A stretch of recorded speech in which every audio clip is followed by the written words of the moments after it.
दोस्तों स्वागत है आप सभी का सफलता सीरीज में। तो हम लोग चैप्टर 5 प्रयोगवाद, प्रपद्यवाद और नकेलवाद के क्वेश्चन डिस्कस कर रहे थे। तो आज का पहला क्वेश्चन देखते हैं। आज का पहला क्वेश्चन है, प्रयोगवाद काव्य के संदर्भ में इनमें से कौन सा कथन असत्य है। तो यहाँ पे प्रयोगवाद के संदर्भ में असत्य कथन बताना है। तो चलिए देखते हैं। ये है कि प्रयोगवाद ने बड़ी बड़ी घटनाओं, बड़े बड़े व्यक्तियों, बड़े बड़े जीवन प्रसंगों के विशाल फलक पर इत वृत्तात्मक काव्य का निर्माण किया है। यही जो है संगत हो जाएगा, है ना। ऑप्शन बी है कि प्रयोगवादी कवि भावुकता के स्थान पर ठोस बौद्धिकता को स्वीकार करते हैं। तो ये राइट हो जाएगा। प्रयोगवादी कविता में मध्यम वर्गीय व्यक्ति जीवन की समस्त जड़ता, कुंठा, अनास्था, पराजय और मानसिक संघर्ष के सत्य की अभिव्यक्ति है। ये भी राइट हो जाएगा। ऑप्शन डी है कि प्रयोगवाद नाम उन व्यक्तियों के लिए रूढ़ हो गया जो तार सप्तक के माध्यम से सन 43 ईस्वी में प्रकाशन जगत में आई। ये भी राइट है, यानी कि ए ऑप्शन यहाँ पे क्वेश्चन के अनुसार असत्य है, यानी कि राइट हो जाएगा। और 3 जो है बी, सी और डी ये राइट है। इनको जरूर देखिएगा, यहाँ से क्वेश्चन बन सकते हैं। अगला क्वेश्चन है कि रामविलास शर्मा किस विचारधारा के लेखक है। तो रामविलास शर्मा जो है परंपरावादी है या शास्त्रीय है, जनवादी है, सांस्कृतिक मूल्यवादी विचारधारा के हैं। तो किस विचारधारा के हैं, तो ये हो जाएंगे जनवादी विचारधारा के। ऑप्शन सी राइट हो जाएगा। यहाँ पे इनके कुछ काव्य संग्रह दिए गए हैं, जैसे कि रूप तरंग है, सदियों के सोए, जाग उठे, बुद्ध बैराग और प्रारंभिक कविताएं। अगला क्वेश्चन है कि निम्नलिखित में से कौन सी रचना रघुवीर सहाय की नहीं है। तो यहाँ पे नहीं बताना है, यानी कि 3 उनकी हैं रघुवीर सहाय की। तो यहाँ स्वाधीन व्यक्ति जो है इनकी है, नेता क्षमा करे ये भी है, कितनी शांति कितनी शांति ये नहीं है रघुवीर सहाय के, और जो है आत्महत्या के विरुद्ध ये है, यानी कि यहाँ पे ऑप्शन सी राइट हो जाएगा। कितनी शांति जो है रघुवीर सहाय की नहीं है, जबकि ये अज्ञेय की रचना है ना। अगला क्वेश्चन है, अगर मैं तुमको ललाती सांझ के नवी अकेली तारिका अब नहीं कहता, या शरद के भोर की निहार न्याही कुई टटकी कली चंपे की वगैरह, तो प्रस्तुत पंक्तियों अज्ञेय की किस कविता से ली गई है। तो चलिए देखते हैं किस कविता से ली गई है। ऑप्शन ए है नदी के दीप, बी है आज मैं पहचानता हूँ, सी है सागर किनारे, डी है कल की बाजरे की। तो ये कल की बाजरे से है कि अगर मैं तुमको ललाती सांझ के नभ की अकेली तारिका अब नहीं कहता, तो कल की बाजरे की है ना। और जो है इनकी जो है रचनाएं नदी के दीप, आज मैं पहचानता हूँ, सागर किनारे इम्पोर्टेंट है ना, इसको याद रखिएगा। चलिए अगला क्वेश्चन देखते हैं। क्वेश्चन है कि प्रयोगवादी रचनाओं के लोकप्रिय न होने का कौन सा कारण निम्नलिखित में से सही नहीं है। तो यहाँ पे नहीं बताना है, तो वो हो जाएगा समाज निरपेक्षता, दुरूहता, या फिर समाज सापेक्षता या अस्पष्टता। समाज सापेक्षता तो लोकप्रिय ना होने का कारण हो ही नहीं सकता है ना, तो ऑप्शन सी राइट हो जाएगा। जबकि समाज निरपेक्षता, दुरूहता और अस्पष्टता ये जो है नेगेटिव वर्ड है, तो ये हो जाएंगे, है ना। समाज सापेक्षता जो है प्रयोगवादी रचनाओं के लोकप्रिय न होने का कारण सही नहीं है, जबकि समाज निरपेक्षता, दुरूहता, अस्पष्टता प्रयोगवादी रचनाओं की लोकप्रियता में बाधक सिद्ध हुए हैं ना। निगेटिव है तो बाधक ही तो होंगे, साधक तो हो नहीं जाएंगे। अगला क्वेश्चन है, निम्नलिखित में से कौन तार सप्तक के कवि नहीं है। तो यहाँ पे कौन नहीं है। ए है सूर्यकांत त्रिपाठी निराला, बी है प्रभाकर माछवे, सी है गजानन माधव मुक्तबोध, डी है अज्ञेय। तो यहाँ पर अगर आपको पता होगा तार सप्तक में 7 कवियों कौन कौन से हैं, तो आप बता लेंगे। तो 7 कवियों में कौन कौन आते हैं। अमूने गृह प्रभा, यानी कि सूर्यकांत त्रिपाठी निराला स्ट्रिंग में नहीं आते हैं, तो ऑप्शन ए राइट हो जाएगा, है ना। अगला क्वेश्चन है निम्नलिखित में से कौन सी रचना भवानी प्रसाद मिश्र की नहीं है? तो यहाँ पे नहीं बताना है, यानी कि 3 हैं, है ना। तो नहीं ब्रह्म राक्षस ही नहीं है। ब्रह्म राक्षस किसकी है? गजानन माधव मुक्तबोध की है। जबकि गीत फरोश, सतपुड़ा के जंगल, सन्नाटा। गीत फरोश और सतपुड़ा के जंगल ये दोनों यूजीसी नेट में लगे हुए हैं ना। अगला क्वेश्चन है कि प्रयोगवाद की प्रवृत्ति नहीं है। तो प्रयोगवाद की प्रवृत्ति यहाँ पे कौन सी नहीं, यानी कि 3 है। 3 ऑप्शन राइट मिलेंगे, है ना। तो क्षणवाद है, ऑप्शन बी है बौद्धिकता, ऑप्शन सी है पारंपरिक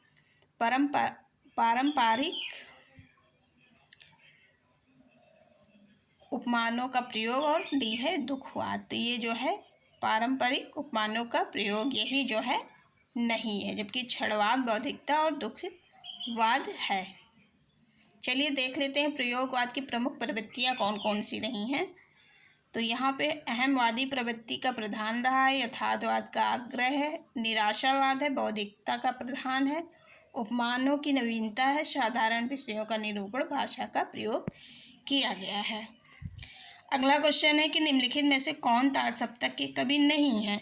तो तार सप्तक के कवि कौन नहीं है? ये जो हो जाएंगे ऑप्शन बी भवानी प्रसाद मिश्र जो है दूसरे सप्तक के कवि हैं, जबकि अज्ञेय, नेमिचंद और मुक्तिबोध जो है पहले तार सप्तक के कवि हैं, है ना।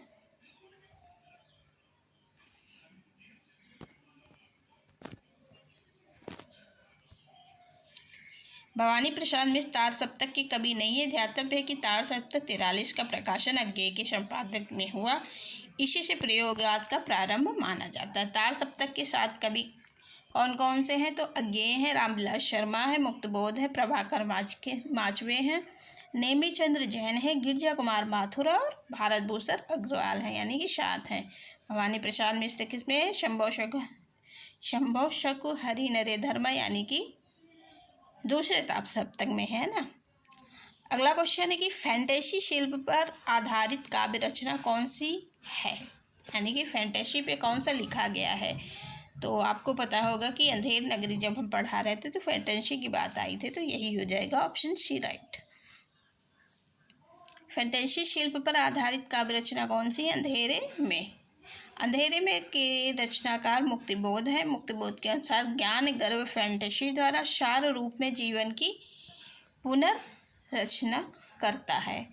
ये जो है कथन इम्पॉर्टेंट है। मुक्तिबोध क्या कहते हैं कि ज्ञान गर्भ फैंटेसी द्वारा सार रूप में जीवन की पुनर्रचना करता है। मुक्तिबोध की दो काव्य कृतियाँ जो हैं इस प्रकार हैं कि चांद का मुटेरा, भूरी भूरी खाक धोरी, ये 2 काव्य कृतियाँ हैं। इनकी कविताएं इनके अंधेरे में, ब्रह्म राक्षस, अंतःकरण का आयतन और फूल गलती है। अगला क्वेश्चन है किन कवियों को राहों का अन्वेषी कहा गया है? तो जो तार सप्तक के कवि आते हैं उनको राहों का अन्वेषी कहा गया है। ये याद रखिएगा, तार सप्तक के कवि केवल, है ना, या दूसरे तीसरे और प्रथम सप्तक है ही नहीं है, दूसरा तीसरा चौथा है, लेकिन तार सप्तक के कवियों को क्या कहा गया है? राहों का अन्वेषी। अभी ये सब हम लोग ऊपर देख के आए हैं। अगला क्वेश्चन है कि तीसरा सप्तक में कौन कवि शामिल नहीं है? तो तीसरे सप्तक में कौन नहीं शामिल है? तो वो हो जाएंगे मुक्तिबोध तार सप्तक के कवि हैं, तो तीसरे सप्तक में कैसे आएंगे? अभी ऊपर पढ़ के आए हैं। तो कुंवर नारायण, केदारनाथ सिंह और सर्वेश्वर सक्सेना जो है तीसरे सप्तक के हैं। तीसरा सप्तक कब प्रकाशित हुआ था? 1959 ईस्वी में हुआ। इसका जो है ट्रिक क्या है? के कुकी विप्रशम, है ना, ऐसे याद रखेंगे तो तीसरे सप्तक के कवियों को आसानी से याद रखा जा सकता है। तो चलिए तार सप्तक के कवि देख लेते हैं। तार सप्तक जो है 1959 में शामिल कवि हैं कुंवर नारायण, केदारनाथ सिंह, कीर्ति चौधरी, प्रयाग नारायण त्रिपाठी, विजय देव नारायण शाही, मदनवास शायन और सर्वेश्वर दयाल सक्सेना। अगला क्वेश्चन है कि प्रयोगवाद का आरंभ कब से माना जाता है? तो सबको पता होगा 1943 ईस्वी से, यानी कि ऑप्शन सी राइट हो जाएगा।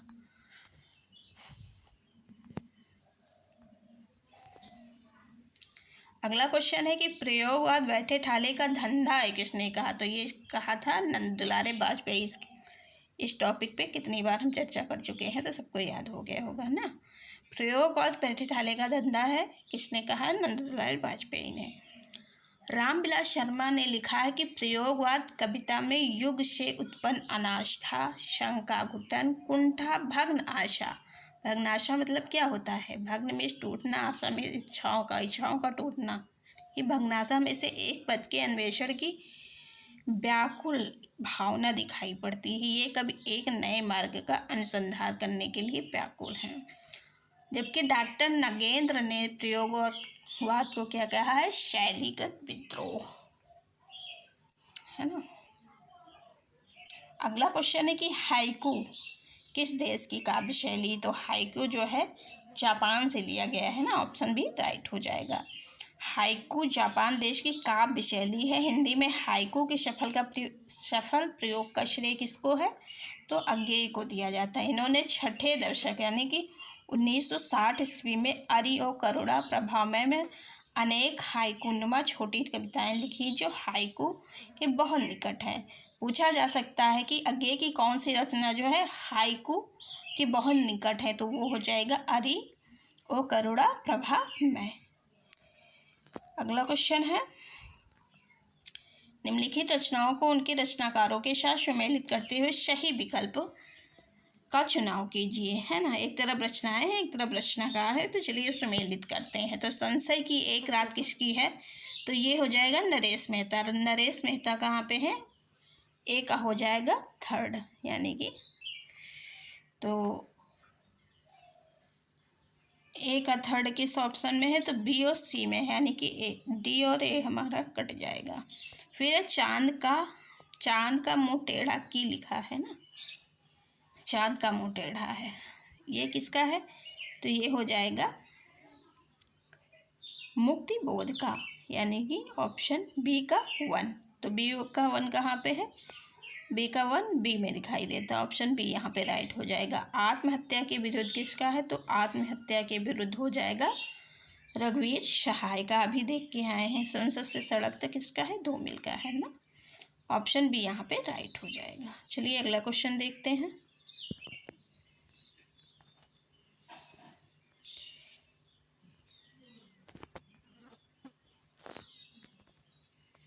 क्वेश्चन है कि प्रकाशन वर्ष की दृष्टि से अज्ञेय की काव्य रचनाओं का सही क्रम किस विकल्प में है? तो सही क्रम बताना है, तो यहाँ पे प्रकाशन वर्ष पता होगा तभी ये काम हो सकता है। तो चलिए देखते हैं। बावरा अहेरी है, इंद्रधनुष रामदे हुए, अरियो करुणा प्रभामय, आंगन के पारदार। इनको हम लोग ट्रिक से याद करेंगे तो ज़्यादा अच्छा रहेगा। तो इसकी ट्रिक जो है हम आप लोग को बताएंगे। तो बावरा अहेरी जो है कब लिखा गया है? 1954 में। यहाँ पे ऑप्शन ए राइट हो जाएगा, है ना। पहले आएगा बावरा अहेरी, फिर इंद्रधनुष रौंदे हुए, अरियो करुणा प्रभामय, आंगन के पारदार, ये हो जाएगा। तो बावरा अहेरी 54 में लिखा गया है, इंद्रधनुष रौंदे हुए में 57 में लिखा गया है। अरियो करुणा प्रभामय जो है 59 में है, 59 में तीसरा सप्तक भी आता है। आंगन के पारद्वार 61 में लिखा गया है ना। तो अरियो करुणा प्रभामय जो है हाइक्यू जो जापान का है उससे रिलेटेड है ना। अगला क्वेश्चन है, इनमें से किस कवि की रचनाएं तार सप्तक में नहीं है? तो तार सप्तक में कौन से? तो शकुंतला माथुर जो है तार सप्तक में नहीं आएंगे, और जो है ए, सी और डी ये जो है प्रभाकर माछवे, गिरजा कुमार माथुर और नेमी चंद्र जैन जो है तार सप्तक में गिने जाएंगे।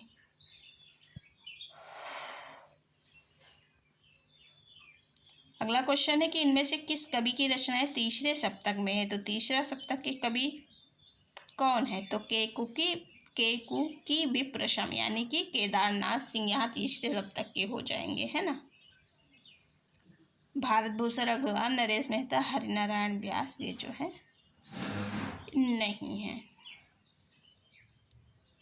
हरिनारायण व्यास दूसरे सप्तक के हैं। दूसरा सप्तक कब हुआ? 1951 में। भारत भूषण अग्रवाल जो है तार सप्तक के हैं, 1943 ईस्वी।